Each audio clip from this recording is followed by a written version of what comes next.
El 4 de marzo de 1904 nace Luis Carrero Blanco. Carrero Blanco fue uno de los más connotados políticos franquistas, estrechamente vinculado a Franco, al gobierno de Franco, a lo largo de varias décadas, y a partir casi de mediados de los años 70, pocos años, 2 años antes de morir Franco, Franco lo designó como su sucesor, encargado del poder ejecutivo, de tal manera que se pensaba que iba a ser el personaje que iba a llevar a cabo la transición, si es que se daba, más adelante después que Franco muriera. Fue pues un personaje sumamente importante del franquismo y un personaje estrechamente vinculado a Franco y a toda la política franquista y a todos los crímenes del gobierno de Franco. Carrero Blanco nació en 1904, 4 de marzo de 1904, en Cantabria, y escogió la carrera naval desde muy temprano y tuvo participación en la última guerra colonial española, la guerra del Rif en Marruecos, entre 1924 y 1926. Se manifestó desde temprano como un hombre de derecha y un hombre profundamente católico, cosa que ensamblan muy bien, por cierto. Profundamente católico, de los que iba a misa todos los días, rezaba, comulgaba y tenía una estrecha relación con la Iglesia Católica Española, que era una iglesia católica reaccionaria entre las iglesias reaccionarias como poca. Carrero Blanco, cuando en 1931 se gana la República, es de los que se opone a la República, por supuesto. Conspira contra la República. En 1936 se produce el estallido franquista, el golpe de Estado franquista, para derribar la República, y él, que estuvo involucrado en ese golpe, participa pues de la lucha franquista. La respuesta republicana contra los franquistas lo amenaza, se siente amenazado, y antes de que lo capturen se refugia en una embajada. Se refugia en la embajada de México, luego pasa a la embajada de España, y finalmente a la embajada de Francia, perdón, y de ahí logra finalmente escaparse y se va a la zona dominada por los franquistas, y allí, por supuesto, participa en toda la lucha de los franquistas por derrotar a la República. Y cuando la República finalmente es derrotada en 1939 y triunfa Franco, Carrero Blanco, que ha tenido participación en algunas actividades navales, se convierte en una suerte de jefe de operaciones del Estado Mayor Naval en 1939.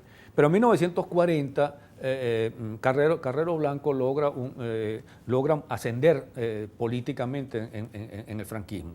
Porque en 1940, ya en el contexto de la Segunda Guerra Mundial, del auge nazi y de la ocupación nazi de Francia, Carrero Blanco, en un informe que tuvo mucha repercusión en su momento, le recomienda al gobierno de Franco la neutralidad.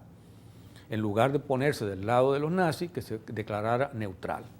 Este informe, que está argumentado, fue, por supuesto, una proclamación de neutralidad absolutamente oportunista, porque el franquismo y el nazismo eran prácticamente estructuras políticas e ideologías políticas gemelas, pero fue muy importante porque fue lo que le permitió de alguna manera sobrevivir al franquismo después de 1945, cuando al terminar la Guerra Mundial con la derrota de los fascistas y de los nazis, el franquismo podría haberse visto obligado a desaparecer. La neutralidad le guardó las espaldas y el franquismo pudo entonces sobrevivir en buena parte porque asumió esta propuesta que en 1940 había hecho Carrero Blanco. Y como inmediatamente arrancó la Guerra Fría, la guerra contra el comunismo, por supuesto un régimen feroz y anticomunista como el franquista le caía muy bien a los Estados Unidos, y poco después los Estados Unidos, en medio de esa Guerra Fría, permitieron la supervivencia del franquismo, se hicieron amigos de Franco, Eisenhower visitó a Franco, y bueno, y Franco se mantuvo hasta 30 años más, hasta 1975 en el poder. A partir de entonces, pues, Carrero Blanco fue progresando, asumiendo cargos y más responsabilidades y más compromisos como parte de la política asesina del franquismo, y así llegó el año de 1973, cuando Franco lo designa pues como el encargado del Poder Ejecutivo, porque Franco ya está bastante enfermo. Y es aquí en este contexto, en 1973, cuando se produce el asesinato de Carrero Blanco. Este asesinato de Carrero Blanco fue lo que hizo famoso a Carrero Blanco. No fue su política franquista, no fue el informe del año 40, no fue su asociación con los crímenes y no fue su posibilidad de haber sido el heredero de Franco, al menos por un tiempo, sino la forma en que fue asesinado en un atentado de ETA. Eso hizo mucho más por la fama de Carrero, y todo le recuerda hoy a Carrero más que todo por la forma en que murió en ese atentado, en ese asesinato. En realidad, ETA, que venía desarrollando su lucha contra el franquismo y soportando la represión franquista y que tenía una buena cantidad de militantes presos, había pensado poco antes de capturar a Carrero Blanco, porque le venían siguiendo la pista, lo venían más o menos viendo cuáles eran sus movimientos, con la finalidad de secuestrarlo para cambiarlo por prisioneros de ETA.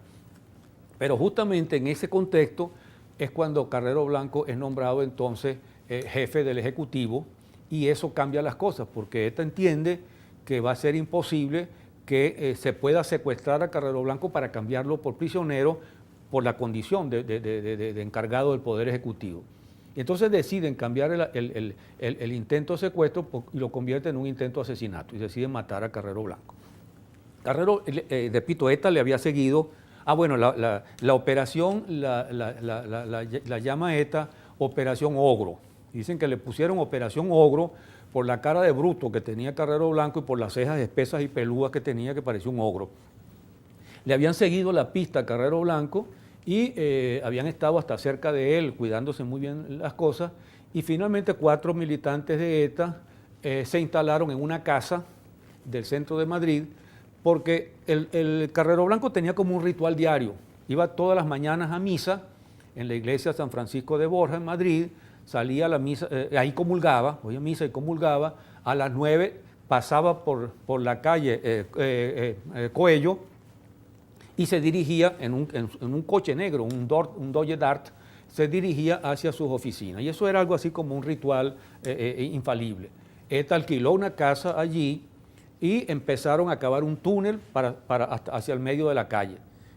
El túnel, después de todo lo que les costó, lo llenaron de unos explosivos muy fuertes, y justamente un día, el 20 de diciembre de 1973, cuando venía pasando Carrero Blanco, volaron los explosivos, hicieron explotar pues, los explosivos, y el carro en que venía Carrero Blanco salió volando, voló 20 metros, pasó por encima de la cornisa de un edificio y cayó en el patio interno. Allí murió Carrero Blanco, murió el chofer y un policía que lo acompañaba, que llevaba el curioso apellido de Bueno. O sea, un policía franquista de apellido Bueno no deja de ser algo paradójico. La muerte de Carrero Blanco provocó provocó una conmoción, por supuesto, en España. Pero aparte de eso, al año siguiente se publicó un libro llamado Operación Ogro, que lo escribió Eva Forrest con un seudónimo. Y en 1980 Gillo Pontecorvo hizo una película con el mismo nombre, Operación Ogro, que fue premiada en el Festival de Venecia. El atentado pues, terrorista contra Carrero Blanco no provocó el rechazo que han provocado otros atentados terroristas. Mucha gente lo apoyó, por supuesto, otra gente, sobre todo de derecha, lo condenó. Y lo que yo quiero señalarlo simplemente porque fue un hecho que tuvo una importancia muy grande en la historia de España, sin meterme en el terreno de entrar a valorarlo de una u otra manera. Lo que sí me parece que está absolutamente claro es que Carrero Blanco, que venía de comulgar, que venía de misa y que salió volando por el atentado de ETA, debió volar directamente al cielo como producto de ese atentado.